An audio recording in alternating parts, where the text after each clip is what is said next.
Hello दोस्तों। AIIMS MSc biotech entrance की तैयारी आपकी अच्छी चल रही होगी क्योंकि ये आपका एक सपना है, एक ड्रीम है एम्स में पढ़ना, राइट? पर खाली पढ़ने से सिलेक्शंस नहीं होते। सही वक्त पे सही क्वेश्चंस को चूज करके सही टॉपिक पढ़ने से सिलेक्शंस होते हैं, वहीं से रैंक बनती है। इस वीडियो में हम डिस्कस करेंगे ऐसे 100 क्वेश्चंस जो कई इंपॉर्टेंट टॉपिक से पूछे गए हैं और इनमें से कुछ क्वेश्चंस तो रिपीट भी कई बार हुए हैं। तो शुरू करते हैं। In Drosophila, genes A and B are 20 centimorgan apart. अगर एक heterozygous फीमेल को टेस्ट क्रॉस किया जाए, what percentage of the progeny is expected to be recombinants? देखिए, दो जीन्स के बीच का जो डिस्टेंस होता है उसको जनरली हम एक्सप्रेस करते हैं centimorgan, which is a map unit distance, and 1 centimorgan is equal to 1% of recombination frequency. आपकी जितनी ज्यादा रिकॉम्बिनेशन फ्रीक्वेंसी होगी उतने ही ज्यादा एक्सपेक्टेड रिकॉम्बिनेंट्स बनते हैं। तो यहाँ पे रिकॉम्बिनेंट फ्रीक्वेंसी कितनी हो जाएगी? 20 सेंटीमॉर्गन। तो इसका मतलब कितने रिकॉम्बिनेंट्स बनेंगे? 20 सेंटीमॉर्गन। Which statement regarding the Michelson-Stahel experiment is correct? Michelson-Stahel experiment जो था, it was designed to prove DNA replication semi conservative होता है। जो हमारे क्रिक थे उन्होंने ऑलरेडी एक्सप्लेन किया था कि डीएनए रेप्लिकेशन जो है उसके अंदर out of the two strand one strand is going to behave like a template, और उस टेम्पलेट को यूज करके दूसरा डॉटर स्ट्रैंड सिंथेसाइज किया जाएगा। इस कॉन्सेप्ट को बोलते हैं semi conservative mode of replication, which was proven by Meselson Stahl in E coli. तो डीएनए रेप्लिकेशन सेमी कंजर्वेटिव होता है, ये चीज प्रूव की थी मेसेल्सन एंड स्टेहल ने। A mutation changes AAA to AGA in messenger RNA. This is an example of, देखिए जो ट्रिपल ए है ये कोड करता है लाइसिन को, विच is a positively charge amino acid, जबकि एजीए कोड करता है आपका आर्जिनिन को, which is again a basic amino acid, positively charge amino acid. तो अगर एक चेंज होने पे, एक म्यूटेशन होने पे, एक पॉइंट म्यूटेशन होने पे या एक बेस पेयर के चेंज होने पे अगर आपका अमाइनो एसिड नहीं बदलता तो then it will be a silent mutation. पर अगर अमाइनो एसिड सेम कैटेगरी का बदल जाता है तो then it will be a missense mutation. Nonsense mutation क्या होगा? अगर आपका मान लीजिए यूजीए बन जाता, यूएए बन जाता, जैसे फॉर एग्जांपल अगर म्यूटेशन इसमें हो जाए और इसकी जगह यू आ जाए तो क्या बन जाएगा? ये एक स्टॉप कोडन हो जाएगा ना, और आपका जो प्रोटीन सिंथेसिस है वो प्रीमेच्योर ट्रंकेट हो जाएगी। तो उस केस में हम इसे बोलेंगे नॉनसेंस म्यूटेशन। तो यानी कि एक म्यूटेशन जिसमें कि आपका same kind of amino acid change होगा तो उसको मिससेंस म्यूटेशन बोलेंगे। ड्यूरिंग मियोसिस क्रॉसिंग ओवर कहां होती है? It's very easy. जो मियोसिस है उसके अंदर जो क्रॉसिंग ओवर होता है वो होता है आपके होमोलोगस पेयर ऑफ क्रोमोसोम में, नॉन होमोलोगस में नहीं होता। बेसिकली ये होता है non sister chromatid of homologous chromosomes. तो आंसर होगा इस क्वेश्चन का C. The operator region of the lac operon is the binding site of. देखिए ऑपरेटर रीजन क्या होता है? जनरली आपका आपने पता होगा कि ऑपरॉन्स में एक प्रमोटर होता है और फिर आपकी क्या होती है? फंक्शनल जीन या स्ट्रक्चरल जीन्स जो कि फंक्शन होकर एंजाइम्स बनाती हैं, और इनके बीच का जो स्पेस होता है वो होता है ऑपरेटर। इस ऑपरेटर पे एक प्रोटीन बाइंड करेगा और जब भी ये प्रोटीन ब्लॉक कर देगा तो आपका जो आरएनए पॉलीमरेज है can't move further, and that's how the expression of these functional genes will be blocked. Operon होगा स्विच ऑफ। तो कौन सी चीज बाइंड करती है ऑपरेटर से? Repressor protein. Which blotting technique is use for the detecting mRNA expression? देखिए southern blot तो डीएनए के लिए यूज होगी, वेस्टर्न ब्लॉट आपके प्रोटीन के लिए यूज होगी, नॉर्दर्न ब्लॉट होगी आपके आरएनए के लिए, और पोस्ट ट्रांसलेशनल मॉडिफिकेशन को स्टडी करने के लिए ईस्टर्न ब्लॉट। तो इस क्वेश्चन का आंसर हो गया नॉर्दर्न ब्लॉट। अ पॉपुलेशन जिसमें एलील फ्रीक्वेंसी दे रखी है p.6 यानी डोमिनेंट, और जो रिसेसिव एलील फ्रीक्वेंसी है वो है 0.4। तो आपको हेट्रोजाइगोट्स की फ्रीक्वेंसी निकालनी है विच इज 2pq। तो आप p की वैल्यू डालिए, q की वैल्यू डालिए, 0.6 इंटू 0.4 इंटू 2, तो वैल्यू आ जाएगी 0.48। कौन सा एंजाइम रेस्पॉन्सिबल होता है ओकाजाकी फ्रेगमेंट्स के लिए? ओकाजाकी फ्रेगमेंट्स क्या होते हैं? ये वो डीएनए के स्ट्रेच हैं जो डिसकंटिन्यूअस हैं क्योंकि इनके बीच में से जो आरएनए बेस्ड प्राइमर्स थे उनको हटा दिया गया है। अब इनको जोड़ा जाएगा थ्रू डीएनए लाइगेज। तो डीएनए लाइगेज वो एंजाइम होता है जो कि ओकाजाकी फ्रेगमेंट्स को जोड़ता है। Now comes in a 3 point test cross the least frequency progeny class represent. 3 point test cross क्या होता है? ये वो केस होता है जिसमें कि हमें 3 जीन्स को जो लिंक्ड हैं उनका ऑर्डर निकालना हो और उनके बीच में डिस्टेंस निकालना हो। तो इसमें हम क्या करते हैं, हम क्रॉस करते हैं एक डोमिनेंट केस का उसके रिसेसिव पार्टनर से। और इस केसेस में जब हम 3 पॉइंट क्रॉस करेंगे तो उसमें जो सबसे ज्यादा मिलेंगे वो होंगे पेरेंटल टाइप, यानी इस तरीके के। और जिनकी फ्रीक्वेंसी सबसे कम होगी वो होंगे डबल क्रॉसओवर्स, यानी कि a small b capital c and small A capital b c. इसका मतलब एक क्रॉसिंग ओवर यहां हो गया, एक क्रॉसिंग ओवर यहां हो गया। इनकी जो फ्रीक्वेंसी है वो सबसे कम होती है, जिनको हम डबल क्रॉसओवर्स बोलते हैं। और याद रखिएगा, जो जीन मिडिल में होगी वही डबल क्रॉसओवर में जाएगी। तो इससे पता लग जाता है कि बीच में कौन सी जीन्स है और साइड्स में कौन सी जीन्स है, तो आप जीन्स का जो अरेंजमेंट है वो भी पता कर सकते हैं। तो 3 पॉइंट टेस्ट क्रॉस जो होता है उसके अंदर सबसे ज्यादा होते हैं पेरेंटल टाइप और सबसे कम होते हैं double crossovers. The wobble hypothesis explain. Wobble hypothesis क्या है और ये कहां से देखी गई थी? एक्चुअली ये देखा गया कि जो राइबोसोम्स की जो परफॉर्मेंस है एमआरएनए को रीड करने की टू मेक द प्रोटीन्स, वो काफी फास्ट होती है देन द एक्सपेक्टेड। तो जो थ्योरेटिकल निकल के आनी चाहिए थी उसके मुकाबले जो परफॉर्मेंस देखी जा रही थी वो काफी फास्ट थी। और इसका रीजन क्या होता है? तो अगर आपके पास एमआरएनए जो है वो आपका 5 प्राइम टू 3 प्राइम है और उस पर कोई कोडॉन है, लेटर से ए यू जी सपोज करिए, तो जो उसके लिए टीआरएनए आएगा और उसका आपका जो फर्स्ट एंटीकोडॉन होगा यहां पर आएगा। फर्स्ट एंटीकोडॉन तो यहीं आएगा ना। तो फर्स्ट एंटीकोडॉन जो आएगा ये वो पोजीशन होती है जिसको हम कहते हैं वूबल पोजीशंस। अक्सर स्टूडेंट्स जो हैं वो इसको समझते हैं वूबल, नहीं, एंटीकोडॉन पे होती है वूबल। ये तो डीजनरेसी के लिए आ गया ना ये वाला। तो एक्चुअली डीजनरेसी कॉन्सेप्ट हमें बताता है कि टीआरएनए का जो नंबर है 61 होना चाहिए था, पर वो 61 नहीं होता, ये डीजनरेसी है। वूबलिंग क्या है? वूबलिंग ये बताता है कि जो आपका एंटीकोडॉन है टीआरएनए पे, उसके पोटेंशियल होता है काफी सारे कोडॉन को रीड करने का। यानी यहां पर जो भी कोडॉन होगा वो कई सारे कोडॉन को रीड कर सकता है, राइट? और ये जो कोडॉन को रीड करने की कैपेसिटी है उसकी वजह से क्या होते हैं कि आपका कम नंबर ऑफ टीआरएनए जो है वो काफी सारे कोडॉन को रीड कर लेंगे। तो there is a flexibility in codon anticodon pairing, that is called wobble hypothesis. Which syndrome results from trisomy of chromosome 21? That's very easy, that is Down syndrome. Klinefelter जो है वो XXY होगा और जबकि टर्नर जो है वो X0 होगा। A bacterial strain carrying LAC-I negative mutation, LAC-I का मतलब ही नेगेटिव का मतलब क्या हो गया? LAC-I क्या करता था लैक ऑपरॉन में? ये एक प्रोटीन को कॉन्स्टिट्यूटिवली एक्सप्रेस करता रहता था और ये जाके ब्लॉक कर देता था आपके ऑपरेटर को। तो जो भी आपका आरएनए पॉलीमरेज है वो आगे बढ़ ही नहीं पाता था। अब आपने बोल दिया ये म्यूटेट हो गया, दैट मीन्स ये बनेगा नहीं। और अगर रिप्रेसर प्रोटीन नहीं बनेगा तो ऑपरेटर जो है वो क्या होगा? वो ब्लॉक होगा नहीं। और अगर ऑपरेटर ब्लॉक नहीं होगा तो आपकी सारी structural gene keep on, they will keep on making proteins. और जब भी कोई जीन्स वो लगातार कोई प्रोटीन बनाती रहे तो उसको कहते हैं कॉन्स्टिट्यूटिव एक्सप्रेशंस, राइट? अगर आप फोर्स करें उनको एक पर्टिकुलर टाइम में तो कहलाता है इंड्यूसिबल एक्सप्रेशन। बट अगर वो लगातार बना रही है तो कॉन्स्टिट्यूटिव एक्सप्रेशन है। तो इसका मतलब क्या हो जाएगा? लैकोप्रोन कॉन्स्टिट्यूटिवली एक्सप्रेस होना शुरू हो जाएगा। The Ames test is primarily used to detect. देखिए एम्स टेस्ट जो है वो कैसे डिजाइन किया गया था? उसके लिए हम एक बैक्टीरिया यूज करते हैं, साल्मोनेला टाइफियूरियम। ये जो टाइफिम्यूरियम है इसके अंदर एक खासियत डिजाइन की गई है। ये हिस्टिडिन नेगेटिव स्ट्रेन होता है, यानी कि इसके आपको क्या देना पड़ेगा? हिस्टिडिन देना पड़ेगा इसके न्यूट्रिएंट मीडिया में। पर हम हिस्टिडिन देते नहीं है। अब आप कोई केमिकल को टेस्ट करना चाहते हो कि वो म्यूटाजन है या कार्सिनोजन है या उसमें डीएनए को चेंज करने की प्रॉपर्टी है या नहीं, वो हम सॉल्यूशन के फॉर्म में साल्मोनेला टाइफिम्यूरियम को देते हैं। अगर उसके अंदर म्यूटेशन प्रॉपर्टी होंगी तो वो इस जीन को रिवर्ट कर देगा किसमें? हिस्टिडिन पॉजिटिव में। और हमारा जो बैक्टीरिया है वो हिस्टिडिन नेगेटिव एनवायरनमेंट में भी जिंदा रह जाएगा because it is able to make histidine.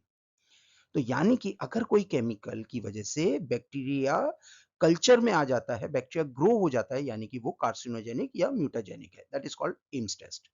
तो Ames test is primarily used to detect carcinogen and mutagens. If two genes assort independently, then the recombination frequency between them will be approximately. देखिए आपको दो concept समझने होंगे, linked gene का और non linked genes का।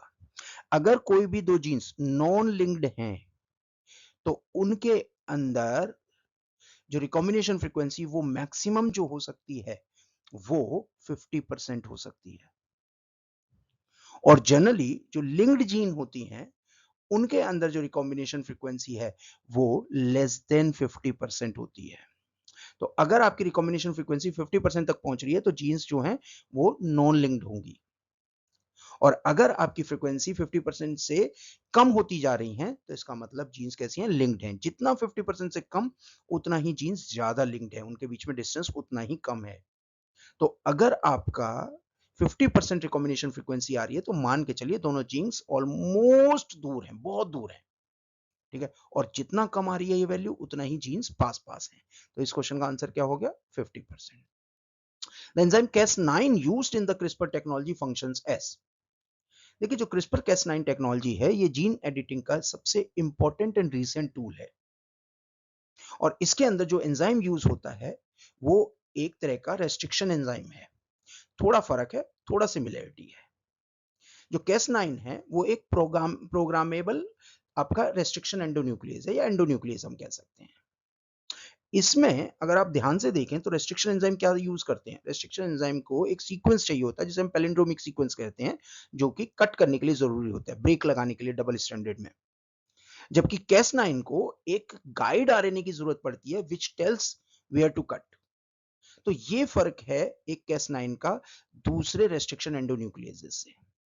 Otherwise ये भी वही कट करता है, प्रिसाइज कटर है, ये भी डबल स्टैंडर्ड ब्रेक लगाता है, बाकी सब सेम है जैसे रेस्ट्रिक्शन एंजाइम्स करते हैं, बट इसमें आप प्रोग्राम कर सकते हैं, आप बता सकते हैं कि कहां कट लगाना है by the help of guide RNA. तो इस क्वेश्चन का आंसर क्या होगा, रेस्ट्रिक्शन एंडोन्यूक्लियस तो नहीं बोलना चाहिए, endonuclease. Which DNA repair mechanism specifically removes thymine dimer? That's very easy, NER, nucleotide excision repair. E coli के अंदर NER जो है वो इस तरीके के जो थाइमीन डाइमर्स जो बनते हैं, म्यूटेशंस जो होते हैं, उनको रिपेयर करने में यूज होता है। टीलोमरेज जो है उसके अंदर क्या होता है, टीलोमरेज पहले तो आप ये समझिए, टीलोमरेज जो होता है वो जर्म सेल्स में होता है, नॉर्मल सोमेटिक सेल्स में नहीं होता। और जो हमारे क्रोमोसोम्स की एंड रेप्लिकेशन प्रॉब्लम है, यानी कि यहाँ पर जो आपका जब आप प्राइमर हटा देंगे तो आपका जो डीएनए है वो शॉर्ट हो गया, तो क्रोमोसोम जो है शॉर्टन अप हो जाएगा, और with every round of replication आपका क्या होगा, डीएनए शॉर्ट होता चला जाएगा, यानी क्रोमोसोम की जो है शॉर्टनिंग होती जाएगी। इस तरह से जो जो प्रोजनी आएगी उसमें तो कम डीएनए मिलेगा ना। तो इस चीज को रिमूव करने के लिए हमारी जर्म सेल्स में एक एंजाइम होता है टीलोमरेज, और जो कि प्रोटीन का बना होता है, पर इसकी एक्टिव साइट पे एक आरएनए टेम्पलेट होती है which is being used to make the extra amount of DNA for the chromosomes. तो जो टर्मिनल पे है हम एक्स्ट्रा डीएनए बना देते हैं, और एक्स्ट्रा रिपीट्स ऑफ डीएनए बना के हम क्या कर लेते हैं, क्रोमोसोम शॉर्टनिंग को मिनिमाइज कर देते हैं। तो यानी कि टीलोमरेज क्या है, आरएनए एंड प्रोटीन का मिक्सचर है। एक man with a blood group of A B, तो अगर इंसान का ब्लड ग्रुप ए बी है तो इसका मतलब उसमें कौन सी जीन होगी, I A and I B, correct है। और इसका क्रॉस कराया हमने एक वुमेन से जिसका के ब्लड ग्रुप का जीन्स क्या हो जाएंगे, आई ओ। तो जो बच्चा पैदा होगा उसमें क्या क्या आ सकता है, एक तो ये हो सकता है आई ए आई ओ, यानी कि आपका ए ब्लड ग्रुप। एक केस क्या बन सकता है, आई ए आई बी और आई ओ, यानी बी ब्लड ग्रुप। बाकी के दो भी यही होंगे। तो जो बच्चे पैदा होंगे उनके ब्लड ग्रुप होंगे ए एंड बी, ना तो ए बी होंगे ना ओ होंगे। तो इस क्वेश्चन का आंसर क्या होगा, A and B only. A heterozygous individual for a recessive lethal allele is crossed with another heterozygotes. तो अगर आप मान लीजिए आपने ए का क्रॉस कराया दूसरे ए से, ठीक है, तो आपका क्रॉस क्या आना चाहिए, ए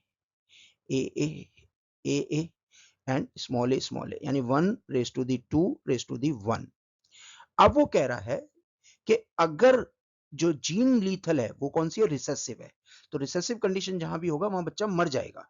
तो सर्वाइविंग इंडिविजुअल जो है उनका एक्सपेक्टेड रेशियो क्या होगा, उनका एक्सपेक्टेड रेशियो होगा 1:2 या 2:1 आप बोल दीजिए। ये वाला जो बच्चा है ये मर जाएगा क्योंकि वो रिसेसिव है, और रिसेसिव कंडीशन क्या है, लीथल है। तो इस क्वेश्चन का आंसर क्या होगा, 2:1। Which of the following statements about transposons is correct? Transposons जो हैं उनको हम जंपिंग जीन्स भी बोलते हैं, राइट, जो कि बारबरा मैकलिंटॉक ने डिस्कवर किए थे। और इनका खासियत क्या है, ये एक जगह से दूसरी जगह क्रोमोसोम्स में क्या करते हैं, मूव करते हैं, तो they can move within a genome, jumping genes भी बोलते हैं। In a test cross involving linked gene, okay, the most frequent offsprings are, अगर जीन्स लिंक्ड हैं, याद रखिएगा, तो रिकॉम्बिनेशन नहीं होगा, ना के बराबर होगा। और अगर रिकॉम्बिनेशन ना के बराबर हो रहा है तो जो आपको कॉम्बिनेशन मिलेंगे वो पेरेंटल मिलेंगे, एक होमोजाइगस डोमिनेंट और एक होमोजाइगस रिसेसिव। तो यानी कि अगर कोई टेस्ट क्रॉस कराएंगे आप, तो आपका जो जीन्स हैं जो कि लिंक्ड हैं, तो मोस्ट फ्रिक्वेंट ऑफस्प्रिंग जो होंगी वो आपकी पेरेंटल होंगी। It goes up to even जो है आपका मैक्सिमम साइड पे आपके पेरेंट्स मिलेंगे। The phenotype of a heterozygote is intermediate between the two homozygotes in, यानी कि जो फिनोटाइप है, ये कहने का पर्पस ये है कि जो हेटेरोजाइगोट्स का जो फिनोटाइप है वो ब्लेंडिंग है। यानी कि अगर हम रेड का क्रॉस कराते हैं मान लीजिए व्हाइट से, तो जो क्रॉस करने के बाद जो कंडीशन आएगी उसमें क्या बनेंगे, आर आर आर आर। तो ये जो कंडीशन है ये इन दोनों का मिक्स है। और ऐसी कंडीशन कहाँ आती है, इनकम्प्लीट डोमिनेंस में, जहाँ के जो F1 जनरेशन है वो कैसी होती है, पिंक। तो यानी कि इनकम्प्लीट डोमिनेंस के अंदर जो हेटेरोजाइगोट्स हैं वो इंटरमीडिएट होंगे या ब्लेंड होंगे between the to homozygous, homozygous dominant और होमोजाइगस रिसेसिव का बीच का ट्रेट मिलेगा। ठीक है, तो incomplete dominance should be the correct answer. Which of the following is not a characteristic of the genetic codon.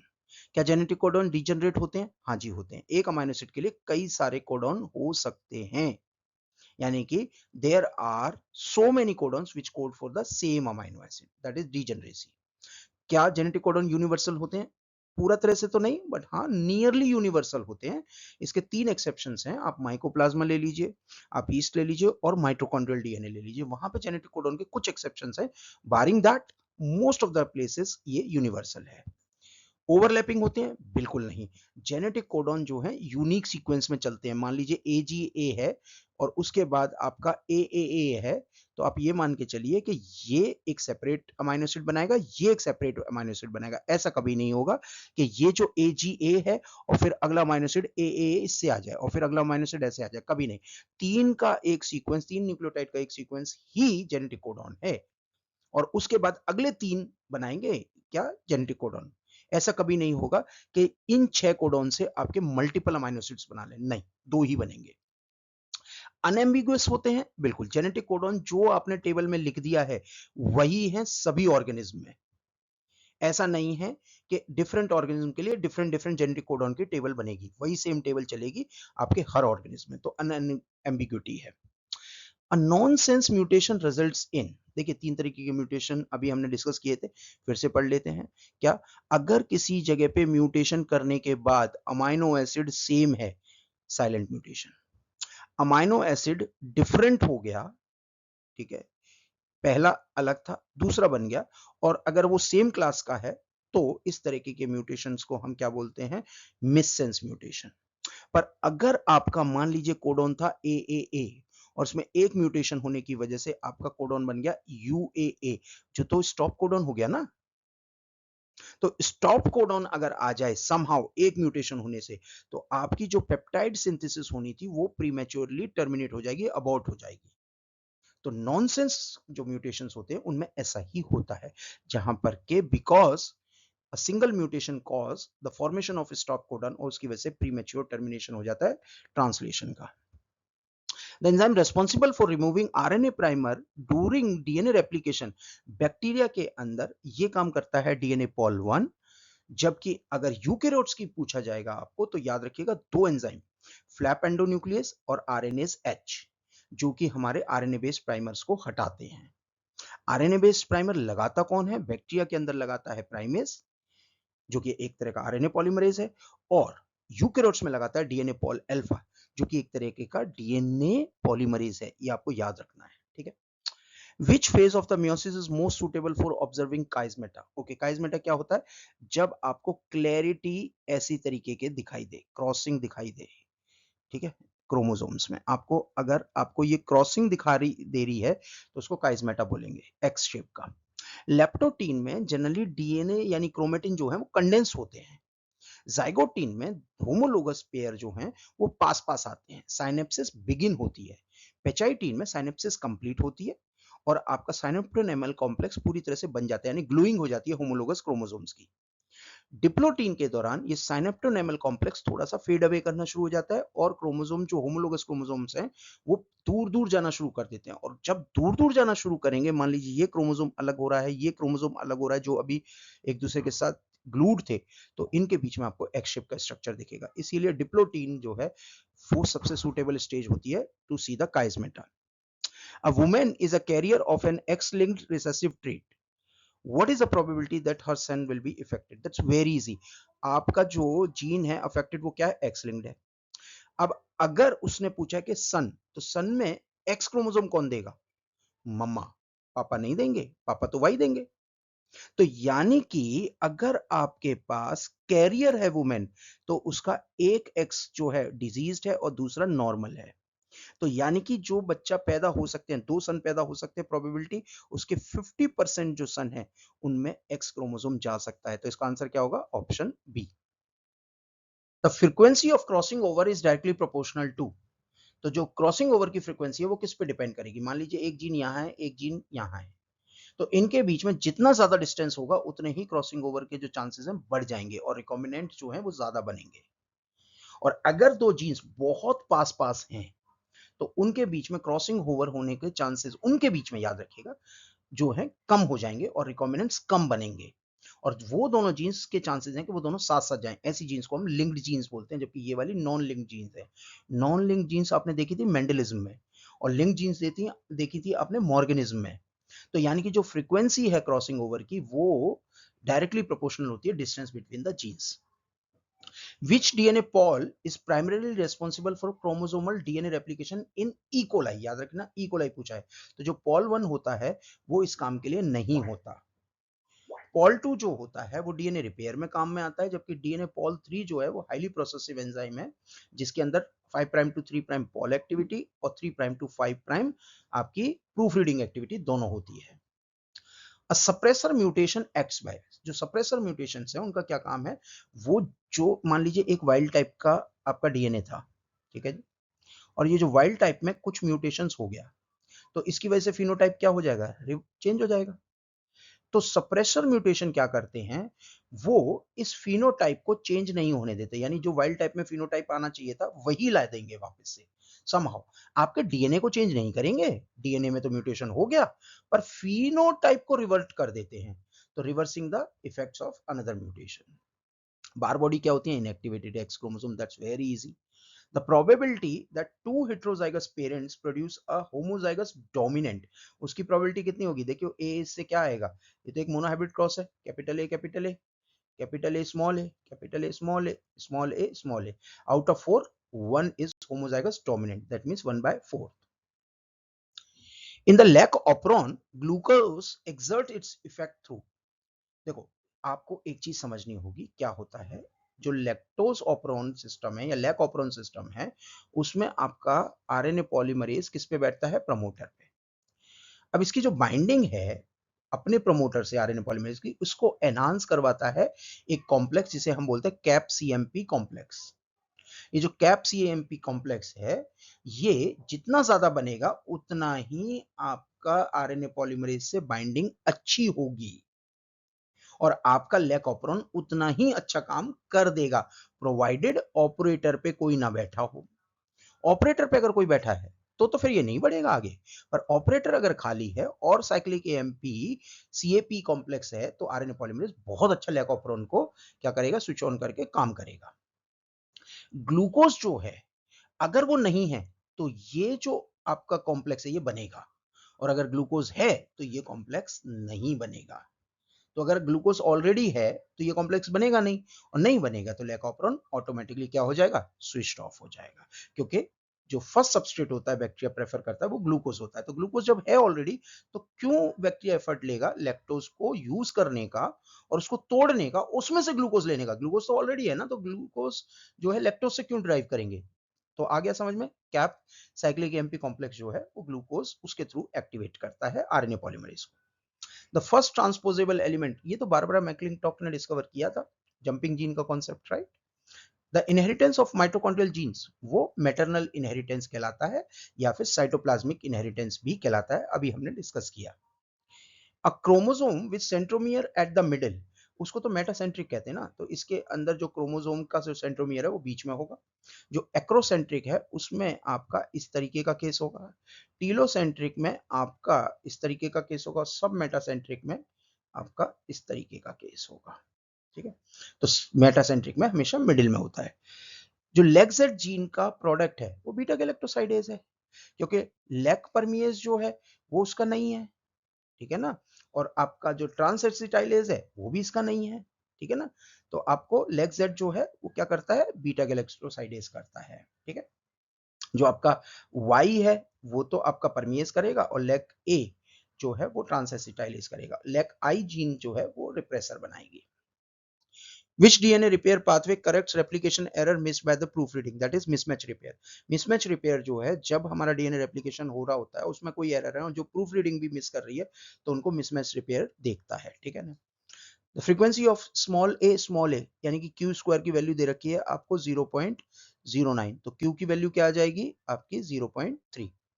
Reciprocal exchange between non homologous chromosome, मान लीजिए एक क्रोमोसोम है आपका 4 और एक है आपका क्रोमोसोम 12, तो अगर इसका डीएनए यहां चला जाए और इसका फ्रेगमेंट इधर आ जाए तो उसको हम बोलते हैं रेसिप्रोकल ट्रांसलोकेशन, कुछ लोग इसे रॉबर्टसोनियन ट्रांसलोकेशन भी बोलते हैं। कोडॉन कितने से बनता है, 3 न्यूक्लियोटाइड, सबसे इजी क्वेश्चन। कौन सा एंजाइम है जो आरएनए को सिंथेसाइज करता है using DNA as a template, that is RNA polymerase. RNA polymerase क्या है, it's a DNA dependent RNA polymerase है, आरएनए की सिंथेसिस करता है। An individual having genotype I A and I B, तो उसका आपका ब्लड ग्रुप क्या होगा, ए बी, यानी कि आपकी ए डोमिनेंट जीन है बी डोमिनेंट जीन है, दोनों का ही एक्सप्रेशन आएगा यानी कोडोमिनेंस। तो जो आपका ब्लड ग्रुप है वो मल्टीपल एलील्स का तो एग्जांपल है और उसमें ये वाला जो जीनोटाइप है ये कोडोमिनेंस का भी एग्जांपल है, इसमें दोनों डोमिनेंट जीन के एक्सप्रेशन दिखाई देते हैं। The tryptophan operon is switched off, देखिए ट्रिप्टोफान ऑपरॉन और लैक ऑपरॉन में फर्क क्या है। लैक ऑपरॉन में जब आपके पास शुगर होगी, ठीक है, तब ऑपरॉन स्विच ऑन होगा और वो इसको डिग्रेड करेगा। ट्रिप्टोफान ऑपरॉन जो है वो एनाबॉलिक ऑपरॉन है, यानी कि जब ट्रिप्टोफान नहीं होगा तब ऑपरॉन जो है वो ऑन हो जाएगा और ट्रिप्टोफान बनाएगा, पर अगर ट्रिप्टोफान है तो वो क्या हो जाएगा, स्विच ऑफ हो जाएगा। तो ट्रिप्टोफान कंसंट्रेशन इज हाई तब वो ट्रिप्टोफान स्विच ऑफ हो जाएगा। Which chromosomal abnormality is associated with Cry-Du-Cat syndrome? तो Cry-Du-Cat syndrome के अंदर जो क्रोमोसोम 5 की जो पी आर्म है वो डिलीट हो जाती है। रिकॉम्बिनेशन फ्रीक्वेंसी ऑफ 10%, 10% याद करिए, रिकॉम्बिनेशन फ्रीक्वेंसी मतलब उतना ही मैप यूनिट डिस्टेंस, तो 1% रिकॉम्बिनेशन फ्रीक्वेंसी का मतलब हो गया 1 सेंटीमॉर्गन मैप यूनिट, यानी दो जीन्स के बीच का डिस्टेंस। तो आपके पास 10% है तो 10 सेंटीमॉर्गन हो गया।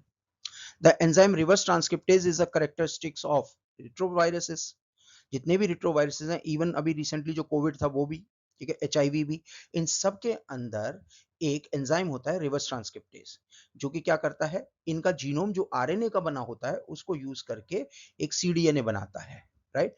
तो इसके लिए हमें चाहिए होता है क्या, आरएनए डिपेंडेंट डीएनए पॉलीमरेज, जो कि रिवर्स ट्रांसक्रिप्टेज है, और ये मिलता है आपके रिट्रोवायरसेस में। A gene that masks the expression of another gene is involved in, देखिए मान लीजिए आपके पास एक ये क्रोमोसोम है और एक नॉन होमोलोगस दूसरा क्रोमोसोम है, यहाँ पे ये जीन है और यहाँ पर ये जीन है, ठीक है, और इसका होमोलोगस क्रोमोसोम ये है। अगर मान लीजिए ये डोमिनेंट जीन है और ये रिसेसिव जीन है, इनका कुछ कुछ एक्सप्रेशन आना चाहिए था, पर अगर इस जीन की प्रेजेंस डिसाइड करे कि इसका एक्सप्रेशन आएगा या नहीं, तो ये केस होता है एपिस्टेसिस का, यानी कि एक डिस्टेंस नॉन होमोलोगस क्रोमोसोम वाली जीन दूसरी जीन का एक्सप्रेशन अप होगा या नहीं होगा वो डिसाइड कर दे, उसको हम एपिस्टेसिस कहते हैं। और इसमें जो जेनेटिक रेशियो हमारे आने चाहिए आपके 9:3:3:1, वो जनरली क्या हो जाते हैं, डिस्टर्ब हो जाते हैं, ठीक है। Which of the following contributes most directly to the genetic variation during meiosis, genetic recombination यानी crossing over. In a 3-point test cross, the gene order is determined by double crossing over. अब हमारे साथ बहुत बार पढ़ चुके हैं, double crossing over जो होते हैं वो लीस्ट फ्रिक्वेंट होते हैं, जबकि पेरेंटल टाइप मोस्ट फ्रिक्वेंट होते हैं, ठीक है ना। तो लीस्ट फ्रिक्वेंट जो होते हैं वो डिसाइड करते हैं कि जीन ऑर्डर क्या होगा। जीन ए और बी जो हैं वो 15 सेंटीमॉर्गन अपार्ट हैं। एक्सपेक्टेड पेरेंटल गैमेट्स, ओके क्या चाहिए, पेरेंटल गैमेट्स, इसको जरा समझना। आपका 15 सेंटीमॉर्गन है यानी 15% रिकॉम्बिनेंट्स आ गए, तो जो बचे वो क्या होंगे, 85% वो आपके होंगे पेरेंटल। तो इसका आंसर क्या होगा, 85%। इंटरेस्टिंग क्वेश्चन था, जरा ध्यान से करिएगा। Across capital A, okay dihybrid cross है, और उसमें हमें बता रखा है कि अगर उसको करते हैं तो ये आपका पेरेंटल है, ये है एक और आपके, वो बोल रहा है कि रिकॉम्बिनेशन फ्रीक्वेंसी क्या होगी, तो ये रिकॉम्बिनेंट है, ये भी रिकॉम्बिनेंट है, इनको ऐड करो, जो भी आएगा वो टोटल क्या हो गए, रिकॉम्बिनेंट्स हो गए। और अगर उसको इन टोटल पॉपुलेशन से इसको इसको इसको और इसको ऐड करके डिवाइड कर दोगे तो वो आपकी रिकॉम्बिनेशन फ्रीक्वेंसी आ जाएगी। ये देखिए सॉल्व भी कर रखा है यहाँ पे, तो इसकी रिकॉम्बिनेशन फ्रीक्वेंसी कितनी आ जाएगी, 15%। इस तरीके के क्वेश्चन आ सकते हैं, ध्यान रखिएगा, बहुत सिंपल होते हैं। A recessive trait appears in every generation of a pedigree. ये पैटर्न क्या कर रहा है, रिसेसिव ट्रेट जनरली एक जनरेशन का मास्किंग करते हैं। मेंडल के केस में हुआ था ना, F1 में नहीं दिखा था, F2 में वापस से रीअपियर हो गया था।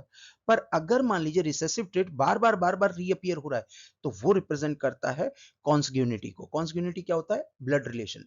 तो जब ब्लड रिलेशंस में शादी हो जाती है आपकी, जैसे कजन्स में शादी हो जाए, तो वहां पर रिसेसिव ट्रेट्स के आने के चांसेस होते हैं। और ये जो होता है ना, ये ठीक नहीं है, ये आपके अंदर जो सर्वाइवल के लिए जो फिटेस्ट डीएनए है वो नहीं आ पाता ऐसे केसेस में।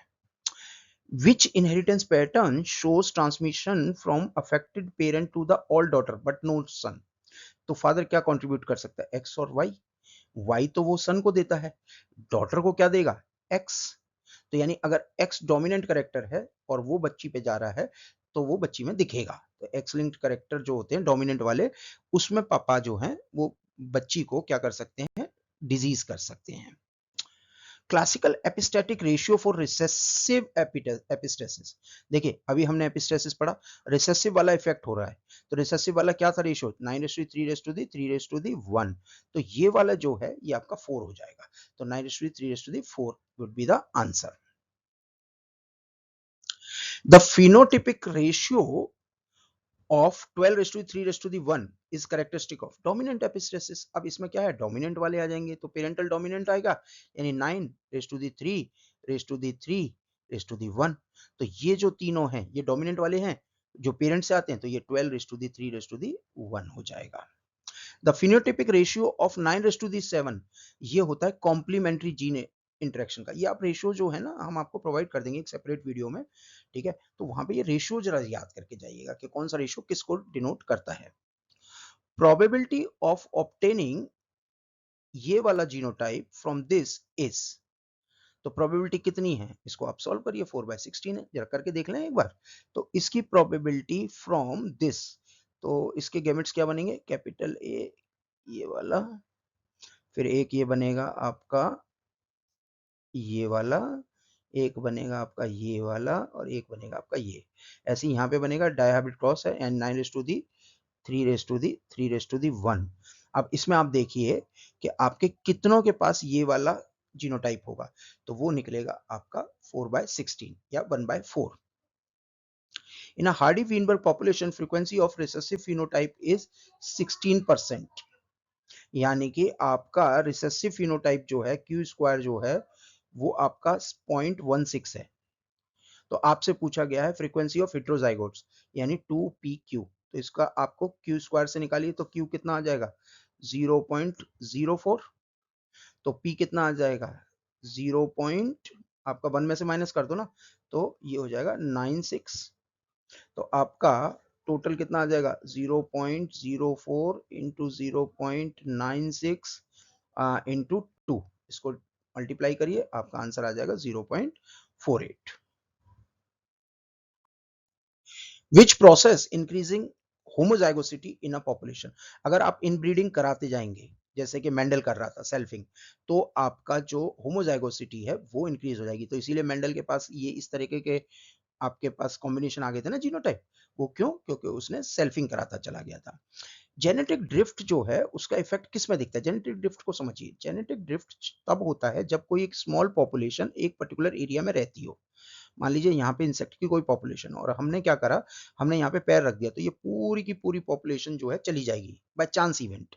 हो सकता है हम यहाँ पैर नहीं रखते, ये नहीं जाते, पर अगर ऐसा हो गया तो वो पूरी की पूरी पॉपुलेशन के वाइप होने के चांसेस हो जाते हैं। ठीक है, अगर ये वार्निंग है कि आप कम जगह पे एक छोटी पॉपुलेशन हो और अगर कोई नेचुरल कैलेमिटी फ्यूचर में आ गई तो आपके पूरे वाइप होने के चांसेस हैं, तो याद रखिए ये वार्निंग कहलाती है बॉटलनेक इफेक्ट। और अगर ये हो गया तो जेनेटिक ड्रिफ्ट है। तो नेचुरल कैलेमिटी अगर हो गई तो जेनेटिक ड्रिफ्ट, और अगर नहीं हुई वार्निंग है तो वो आपका बॉटलनेक इफेक्ट है। अगर मान लीजिए इसी तरीके से कुछ मेंबर्स यहां से उड़ के और दूसरी पॉपुलेशन में या दूसरे निश में जाके अपने आप को सरवाइव करते हैं, तो जो मेंबर एक जगह से दूसरी जगह ड्रिफ्ट हुए तो वो भी आपके क्या कहलाएंगे? फाउंडर्स। और इस फिनोमेना को कहते हैं फाउंडर इफेक्ट, जो कि एक तरीके का जेनेटिक ड्रिफ्ट ही है। बॉटलनेक इफेक्ट क्या करता है? वेरिएशंस को कम कर देता है। अभी हमने देखा जेनेटिक ड्रिफ्ट यानी स्मॉल पॉपुलेशन जो कि जिसमें के लिमिटेड डीएनए है और लिमिटेड एरिया में है, तो यानी कि उनके अंदर वेरिएशंस ऑलरेडी कम है। विच मॉलिक्यूलर मार्कर इज कोडोमिनेंट? याद रखिएगा, इसके लिए शॉर्ट आपके सीक्वेंस रिपीट्स होते हैं जिनको हम माइक्रोसैटेलाइट्स भी बोलते हैं, वो एक कोडोमिनेंट मार्कर है।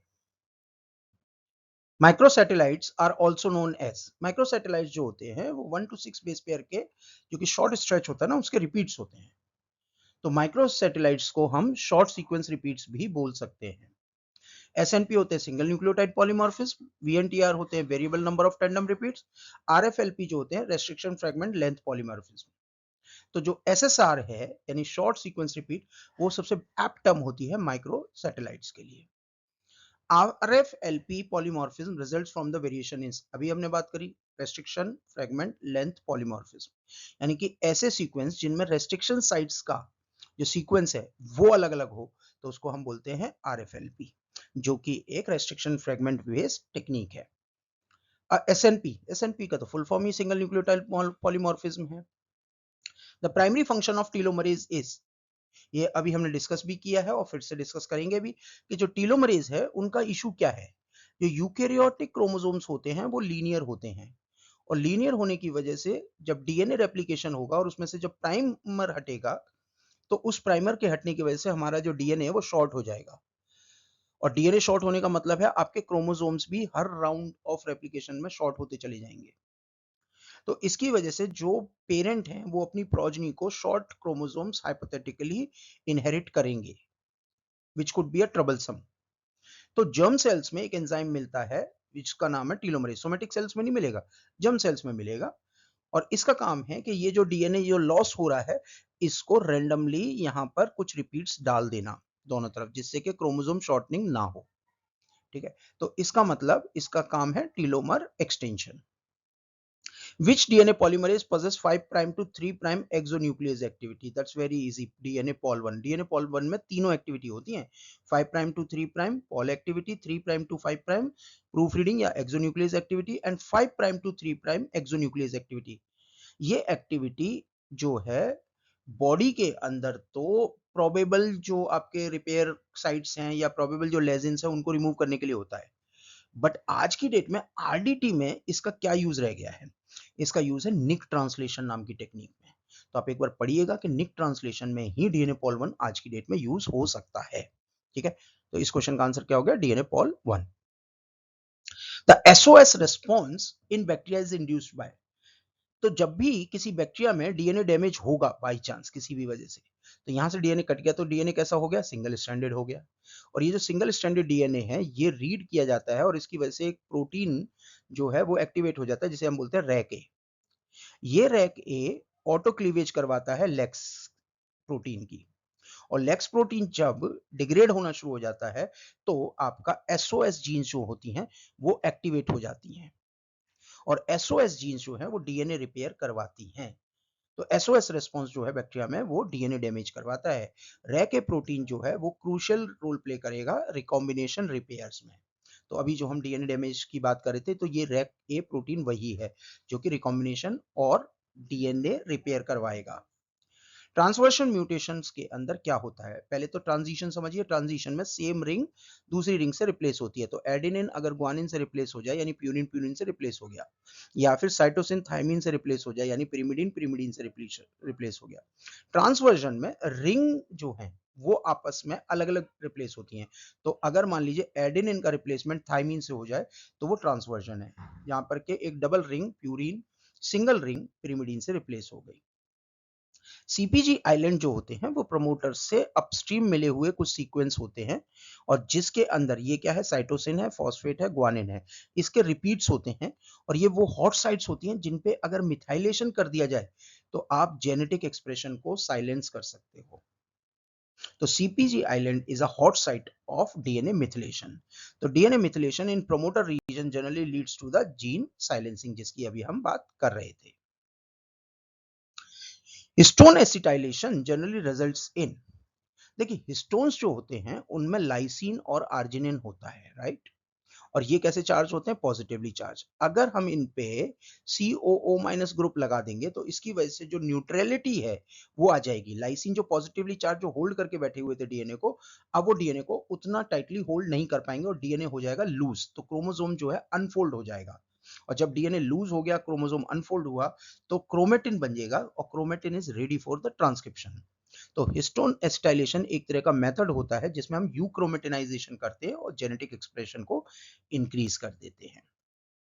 The enzyme used in CRISPR Cas9 genome editing act as a, तो क्रिस्पर Cas9 जो है एक गाइडेड एंडोन्यूक्लियस है, जो कि आरएनए एक आरएनए जो होता है जिसको हम गाइड आरएनए बोलते हैं, वो हमें बताता है कि हमें कट कहाँ करना है। जैसे रेस्ट्रिक्शन एंजाइम को एक पर्टिकुलर सीक्वेंस चाहिए होता है कट करने के लिए, वैसे ही आपके जो क्रिस्पर Cas9 है वो भी एक एंडोन्यूक्लियस है, और इसको बताया जाता है एक गाइड आरएनए के थ्रू कि आपको यहाँ कट करना है। क्रिस्पर Cas9 जरूर पढ़ के जाइएगा, एम्स में क्वेश्चन जरूर आएगा क्रिस्पर Cas9 पे।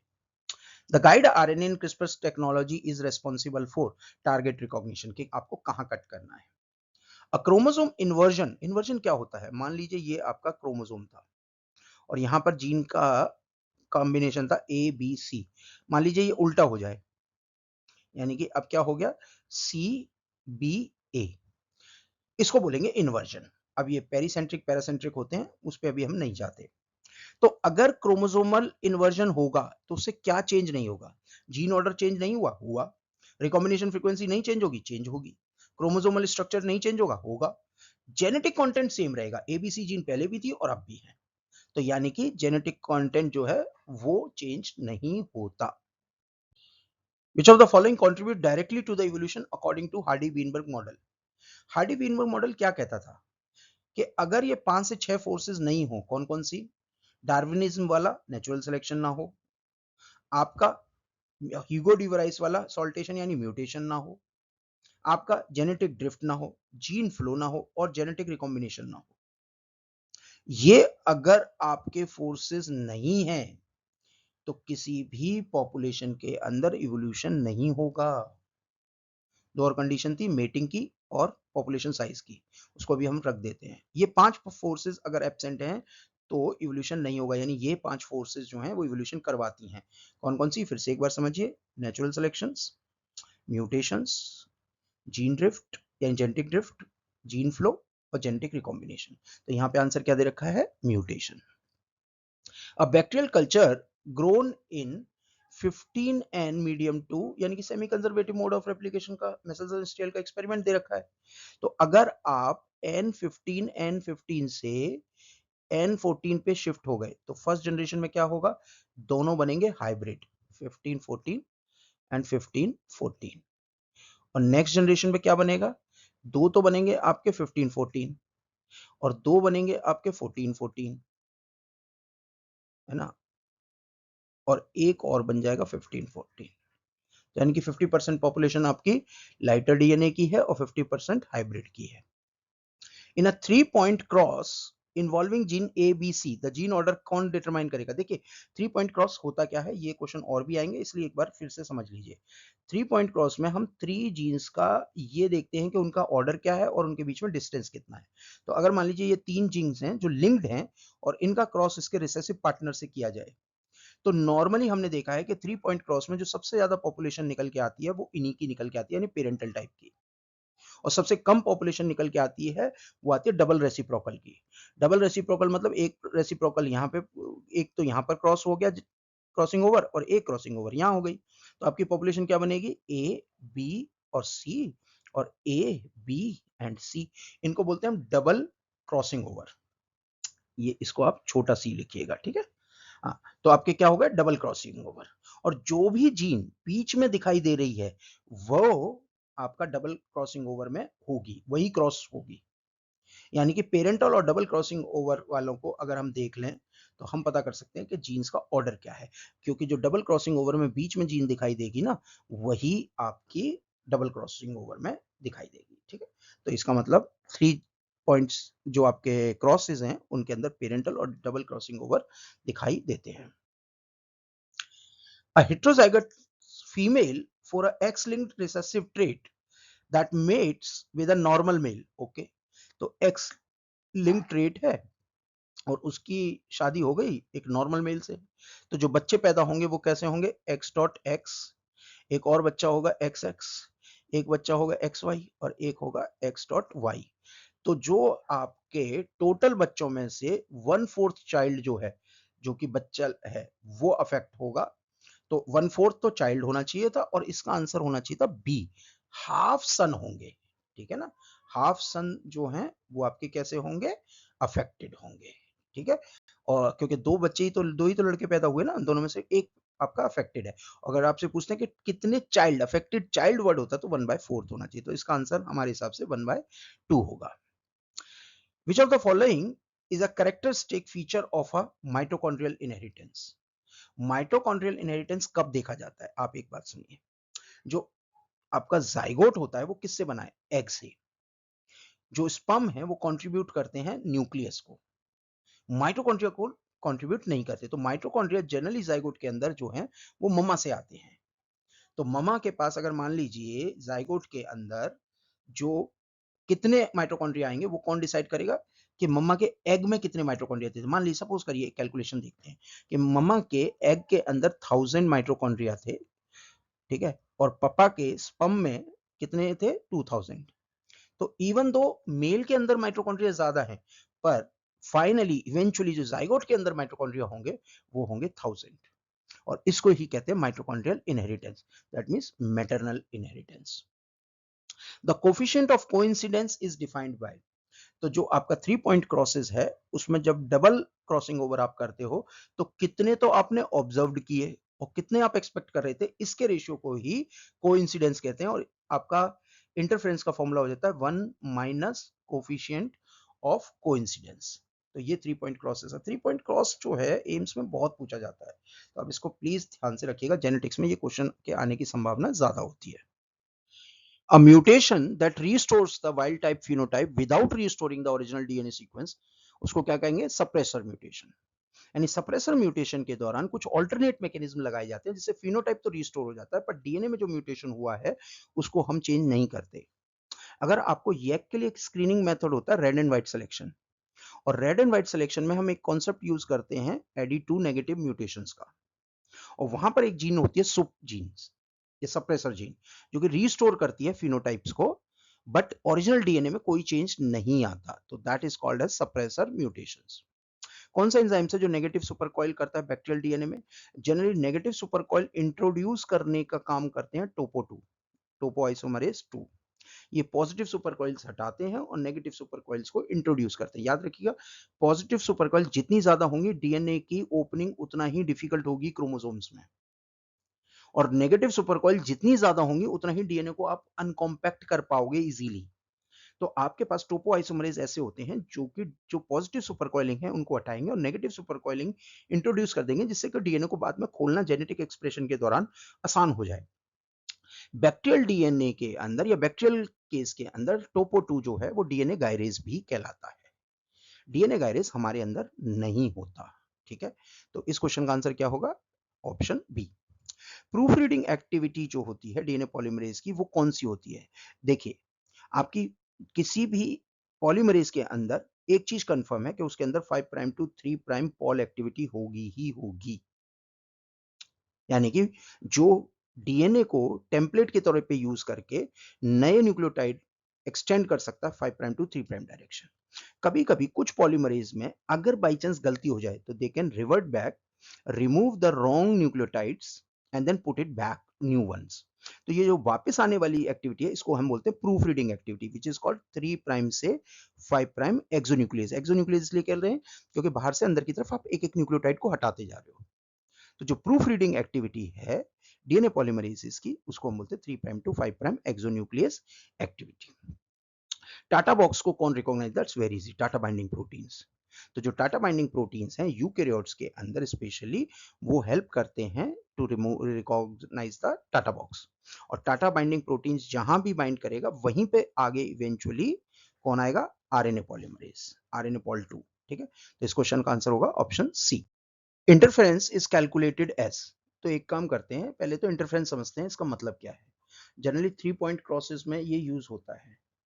इंटरफेरेंस का मतलब है कि अगर आपका यहां पर एक क्रॉसिंग ओवर हो गया तो कितना इंटरफेयर करेगा कि नियर बाय एक और दूसरा क्रॉसिंग ओवर ना हो पाए, इसको कहते हैं इंटरफेरेंस। तो degree of suppressing a near by crossing over by a previous crossing over, that is interference. और इसको निकालने का फॉर्मूला होता है, जो आई है इंटरफेरेंस, उसको निकालते हैं 1 माइनस कोफिशिएंट ऑफ कोइंसिडेंस। और कोफिशिएंट ऑफ कोइंसिडेंस क्या होता है कि कितने तो आपके ऑब्जर्व्ड हुए डबल क्रॉसओवर, जो अभी हमने बात की थी, डबल क्रॉसिंग ओवर, और कितने आप एक्सपेक्ट कर रहे थे। तो वो निकल जाएगा आपका, कितने आप एक्सपेक्ट कर रहे थे और कितने मिले, उसका जो रेशियो है वो कहलाता है आपका कोफिशिएंट ऑफ कोइंसिडेंस। तो आपका फॉर्मूला क्या हो गया? 1 minus coefficient of coincidence. Eukaryotes में एनहांसर का क्या काम है? एनहांसर जो होते हैं वो समहाउ आरएनए पॉलीमरेज का जो प्रमोटर से इंटरेक्शंस है उसको बहुत एफिशिएंट करते हैं और जीन एक्सप्रेशंस का जो लेवल है वो बढ़ा देते हैं। अब याद रखिएगा, जो आपका मान लीजिए ये एरिया है जहां पर के आपका आरएनए पॉलीमरेज बैठा है, ये प्रमोटर है, तो इससे काफी अपस्ट्रीम में ये सीक्वेंस हो सकते हैं और रेगुलेट कर सकते हैं किसको? आपके आरएनए पॉलीमरेज को। अब ये अपस्ट्रीम भी हो सकते हैं, डाउनस्ट्रीम भी हो सकते हैं। अगर डाउनस्ट्रीम हुए तो ये कैसे आ जाएंगे? ये देखिए, ये ऐसे आ जाएंगे, ये वापस से, है ना। तो यानी कि ये वेरिएबल डिस्टेंस पे काफी दूर होते हैं प्रमोटर से और ओरिएंटेशन इंडिपेंडेंट होते हैं। ये अपस्ट्रीम भी हो सकते हैं, डाउनस्ट्रीम भी हो सकते हैं। तो यानी आंसर क्या होगा? C. Genomic imprinting refers to. Genomic imprinting क्या होती है? ये एक तरह का एपिजेनेटिक फिनोमेना है जिसमें ये डिपेंड करेगा कि आप जो जीन्स हैं वो रिसीव कर रहे हो मम्मा से या पापा से। ठीक है, जैसे एक प्रेडल विलाई सिंड्रोम्स होता है, इसके अंदर क्या होता है, जो मम्मा की जो जीन्स होती हैं वो साइलेंस रहती हैं। तो अगर पेरेंटल जीन्स यानी पापा की जीन्स अगर मान लीजिए किसी तरीके से आप लॉस कर गए, तो फिर आपको उस एलील का एक्सप्रेशन दिखेगा ही नहीं, एक जीन पर्टिकुलरली साइलेंट हो जाएगी। इसकी वजह से आपका क्या हो सकता है? आपको ओबेसिटी या कुछ और बीमारियां हो सकती हैं। तो जीनोमिक इम्प्रिंटिंग बताता है हमें कि पेरेंट कौन सा है जो आपको जीन्स कंट्रीब्यूट कर रहा है। तो parent of origin specific gene expression को ही जीनोमिक इम्प्रिंटिंग कहते हैं। और नेक्स्ट वाले क्वेश्चन में क्या हो जाएगा? प्रेडल विलाई सिंड्रोम। एक और याद रख लीजिएगा, एंगलमैन सिंड्रोम, वो भी आपका जीनोमिक इम्प्रिंटिंग से रिलेटेड है। ठीक है, the expected genotypic ratio from a heterozygous AA and heterozygous AA, ये तो एक टिपिकल मोनोहाइब्रिड की F1 जनरेशन का क्रॉस आ गया, राइट। तो इसको करेंगे तो हमें क्या मिलेगा? Capital A capital A capital A small A capital A small A and small A, यानी 2 हेट्रोजाइगस, एक होमोजाइगस डोमिनेंट, एक दो हेट्रोजाइगस डोमिनेंट और एक homozygous recessive, 1 raise to the 2 raise to the 1। Test cross किस लिए किया जाता है? टेस्ट क्रॉस में हमें यह देखना होता है कि जो हमें जो डोमिनेंट ट्रेट दिख रहा है, फिनोटाइप दिख रहा है, उसका जीनोटिपिक मेकअप क्या है या जीनोटाइप मेकअप क्या है। मान लीजिए आपको टॉल प्लांट मिला, अब टॉल तो इस वजह से भी हो सकता है और इस वजह से भी हो सकता है। तो अगर आपको ये पता करना है कि आपका जो टॉलनेस है वो इसकी वजह से आया है या इसकी वजह से, तो आप इनका क्रॉस करा दोगे आपके होमोजाइगस रिसेसिव से। अब आपको पता है कि अगर होमोजाइगस रिसेसिव से क्रॉस करेंगे तो आपका F1 जो जनरेशन है वो सारी की सारी टॉल आएगी इस केस में, और इसमें टॉल बाय ड्वार्फ जो आएगा वो 50-50 आएगा। यानी अगर आपने एक अननोन जीनोटाइप को क्रॉस कराया होमोजाइगस रिसेसिव से, और अगर आपको F1 सारे टॉल दिख रहे हैं या सारे डोमिनेंट ट्रेट दिख रहे हैं, तो इसका मतलब होमोजाइगस डोमिनेंट पेरेंट था। और अगर आपको टॉल और ड्वार्फ का 50-50 रेशियो दिख रहा है, तो इसका मतलब आपका पेरेंट क्या था? Heterozygous dominant. तो इसके लिए हम टेस्ट क्रॉस यूज करते हैं। बहुत ही इंपॉर्टेंट क्वेश्चन है। Which of the following is a transversion mutation? Transversion और ट्रांजिशन म्यूटेशन समझिए। अगर आप सेम क्लास में म्यूटेशन करते हो तो वो ट्रांजिशन है। जैसे कि एडेनिन क्या है? प्यूरिन। ग्वानिन क्या है? प्यूरिन। ट्रांजिशन हो गया। ग्वानिन का एडेनिन, अगेन ट्रांजिशन। साइटोसिन और थायमीन का ट्रांजिशन, क्योंकि दोनों ही पिरिमिडीन है। पर यहां पर एक प्यूरिन का आपने किसके साथ कर दिया? पिरिमिडीन के। ये ट्रांसवर्जन है। तो यानी ट्रांसवर्जन म्यूटेशन में हम क्या करते हैं? हम रिंग सिस्टम डिफरेंट कर लेते हैं। प्यूरिन जो है डबल रिंग है और पिरिमिडीन सिंगल रिंग है। Frequency of a recessive phenotype in a population is 1 by 10,000. Okay. The frequency of heterozygous carrier is approximately, देखो नीचे एक्सप्लेनेशन दे रखा है। क्यू स्क्वायर की वैल्यू क्या है? ये है। ठीक है। और इसको आप निकालेंगे तो आपकी वैल्यू क्या आएगी? 0.02। तो आंसर हो गया option B. Which molecular marker is based on PCR amplification? That is RAPT. Wrapped के अंदर, जिसकी फुल फॉर्म भी है रैंडम एम्पलीफाइड पॉलीमॉर्फिक डीएनए, तो एम्पलीफिकेशन स्टेप यूज हो रहा है। एम्पलीफिकेशन के लिए हम पीसीआर यूज करते हैं।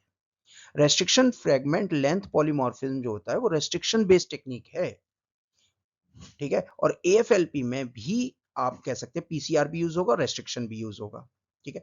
तो एएफएलपी एंड रैप्ड दोनों में ही पीसीआर बेस्ड हम क्या करते हैं? एम्पलीफिकेशन यूज करते हैं। In the lac operon maximal transcription occurs when? Transcription कब ज्यादा होगा? जब लैक ऑपरॉन स्विच्ड ऑन होगा। और लैक ऑपरॉन कभी तभी स्विच होता है जबकि आपके पास लैक्टोज अवेलेबल हो। ठीक है।